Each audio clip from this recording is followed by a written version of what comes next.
política. Valeu, Salema. E olha só ali, a pandemia, ela acelerou a digitalização. E no agronegócio, esse processo vem ganhando intensidade já há alguns anos. Pois é, Pedro. Olha, um estudo sobre esse assunto, né, acaba de ser lançado. Para falar disso, a gente convidou o administrador James Cisnandes, pós-graduado em marketing e agronegócios e líder de contas do agronegócio da Accenture, ele que já está aqui no nosso estúdio. Seja muito bem-vindo, James. Bom dia. Lilian, bom dia, Pedro. Bom dia.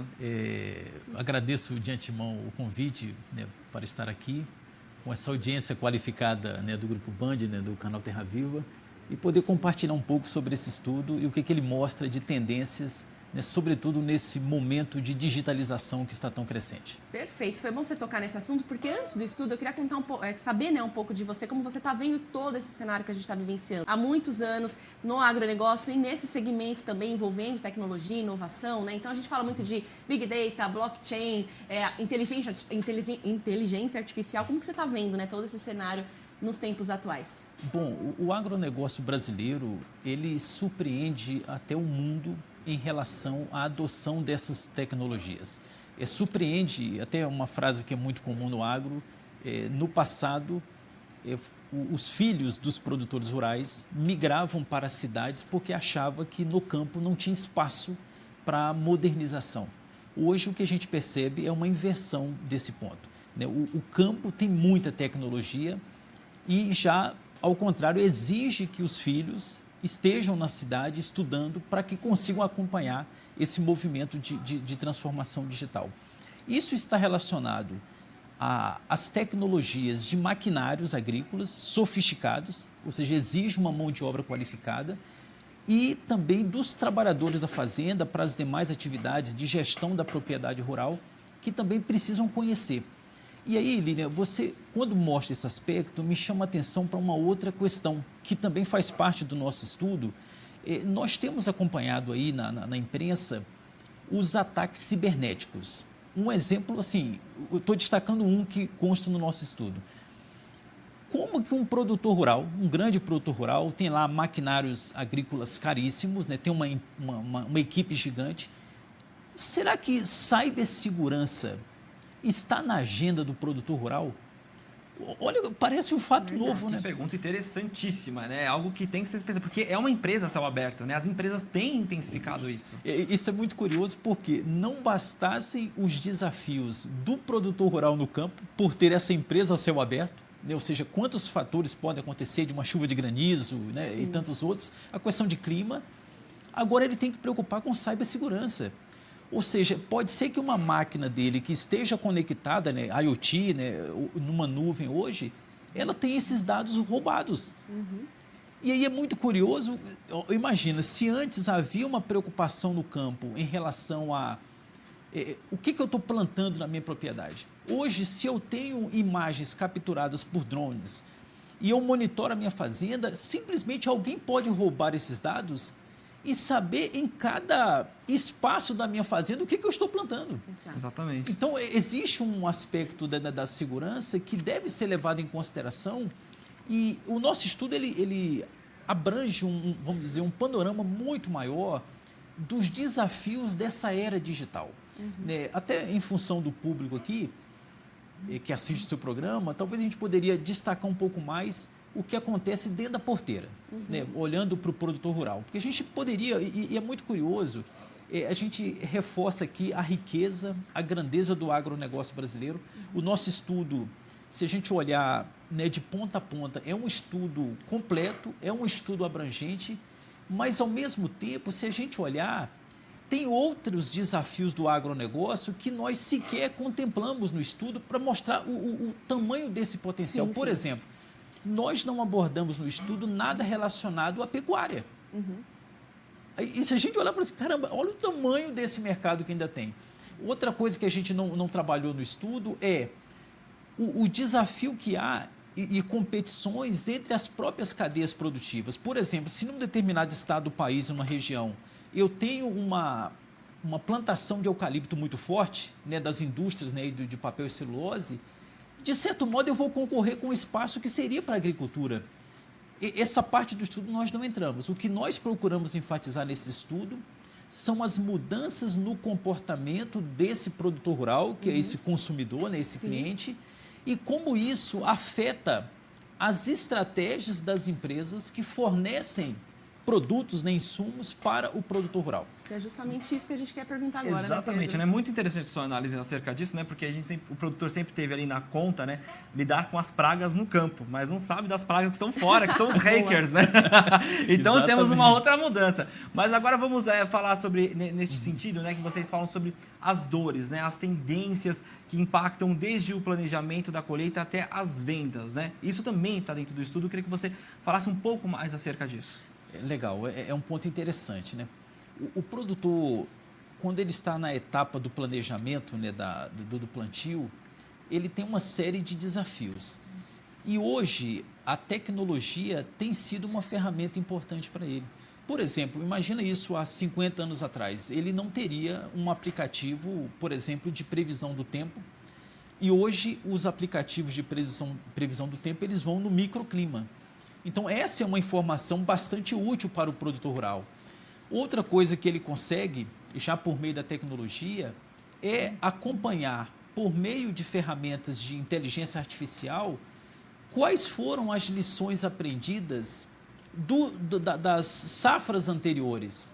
Onde que foi mais assertivo, onde foi menos assertivo. Essas informações, antes do uso da tecnologia, ficavam sempre na cabeça das pessoas. Então, se eu tinha lá um empregado na fazenda que dominava aquele processo e por alguma razão ele saiu da propriedade, onde fica essa informação?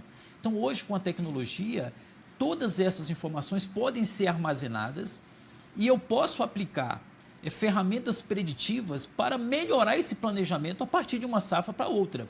Sem falar que é possível, e aí entra o conceito até de ecossistema, eu posso comparar o mesmo tipo de cultura da minha fazenda com fazendas próximas e compartilhar experiências entre produtores rurais, que é um fator que o nosso estudo também mostrou do ponto de vista da relação de confiança. Né? O produtor rural, ele se apega muito a essa relação de confiança. E, por exemplo, a família, produtores próximos, não diria que ele se apoia totalmente, mas é uma fonte de informação confiável para ele. Né? Diferente, por exemplo, e a gente reforça isso no estudo, às vezes o representante de vendas de uma indústria, ele, dependendo da maneira como ele aborda aquele produtor rural, ele pode ter uma opinião tendenciosa. O produtor rural já saca isso no momento em que ele interage com esse vendedor, né, esse técnico. Por isso que o produtor hoje ele olha muito para dentro, ele valoriza essas informações, né, que estão no ciclo de amizade ali próximo. E, ao mesmo tempo, até pela característica que a gente está vivendo, né, essa transição das gerações no campo, o produtor hoje, ele usa mais a tecnologia. Sim. Ele já não vai mais por feeling, né, pelo achismo ali, aquela questão, não, eu aprendi dessa forma. Não, hoje ele já tem uma palavra que já está um pouco batida, né, ele tem um mindset já mais aberto para esses conhecimentos novos que têm chegado para ele de uma forma praticamente num clique. A inteligência artificial, né, ali, na tomada de decisão. Não, e até por falar nisso, né, nessas novas tendências, a gente vê o e-commerce crescendo muito no agro também, e o estudo mostra um pouco essas tendências. Então, eu queria que você falasse do e-commerce, né, dessa possibilidade de você comprar muitas coisas hoje via internet, sem precisar ir até o local, e dessas novas gerações, né? Vocês mostram também essa questão da sucessão, primeira, segunda e terceira gerações no campo. É legal. É interessante esse ponto. Não poderia ser diferente, até pela própria abertura que o Pedro fez. A pandemia, ela teve um papel preponderante nesse aspecto, porque a pandemia, ela mostrou para todos, inclusive cada um de nós, que às vezes não tinha muita experiência com essa compra online, e a gente viu que funciona bem. E aí é uma questão de confiança. Se eu faço uma compra uma vez e funcionou bem, eu repito. E se a gente olhar os números que a pesquisa mostra, eu não vou entrar nos detalhes aqui dos percentuais lá, a gente mostra como que essa adoção foi acelerada na pandemia. Quando a gente olha para o produtor rural, é sempre importante a gente considerar, Lilian e Pedro, que o produtor rural, ele tem um negócio. A fazenda, a propriedade rural dele é uma empresa. Então, essa compra que ele faz, ela não é motivada pela emoção. Aquela compra que a gente chama do B2C não é caracterizada aqui. Esse produtor rural, ele está comprando como um empresário. E aí, hoje, ele consegue, por exemplo, por meio das ferramentas de e-commerce, né, de marketplace, já ter essa base de conhecimento para fazer, por exemplo, uma recompra. Ele pode ali ter recomendações de produtos complementares. Sim. Ele pode ter recursos dentro dessas plataformas, né, para facilitar o planejamento dele das próximas safras. Então, o que a tecnologia tem evoluído do ponto de vista do e-commerce é para que esse produtor, ao logar na plataforma ou no aplicativo, ele se veja dentro da plataforma. Esse é um aspecto que a gente percebe e eu diria que no agro, que tem essa característica mais tradicional, isso ainda é mais importante.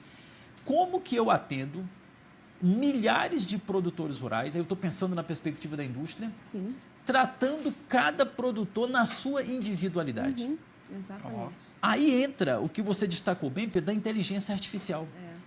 Ou seja, ao mesmo tempo que eu estruturo uma plataforma para atender em escala milhares de produtores rurais, eu consigo, por meio de um log de acesso, tratar as suas peculiaridades, o perfil desse produtor. Eu sei quem é o produtor que está logado na plataforma. Exatamente. Dentro Ou do seja, qual que é o... você saber individualizar, né? Até parece um paradoxo, né? Porque ao mesmo tempo que quando eu estruturo uma plataforma de e-commerce, eu quero alavancar as minhas vendas. Só que, ao mesmo tempo, a tecnologia traz essa vantagem. Eu consigo estruturar modelos, né, algoritmos ali dentro, para que o produtor, ao logar na plataforma, ele se veja. Por exemplo, uma questão simples que a gente faz no computador e no celular. Se esse produtor ele se identifica com um time de futebol, por exemplo, eu poderia personalizar aquela página com as cores do time. Exato. Bacana. Isso não teria trabalho nenhum para a plataforma e o produtor vai se sentir ali em casa, vai ser familiarizado. Tudo mais. Bacana. E cada vez mais a gente vai ver, né, realmente a tecnologia levando para esse lado, caminhando para esse lado. James, claro que a gente ficaria aqui conversando sobre vários assuntos ainda, mas infelizmente o nosso tempo é muito curto, né? Então, te agradeço mais uma vez, já fica feito o convite. Quando você vier para São Paulo de novo, passa aqui e fala um pouquinho mais, compartilhar seus conhecimentos com a gente. Legal. Muito obrigado pela sua participação, foi enriquecedor. Na próxima oportunidade a gente retoma esse assunto tão bacana. Valeu.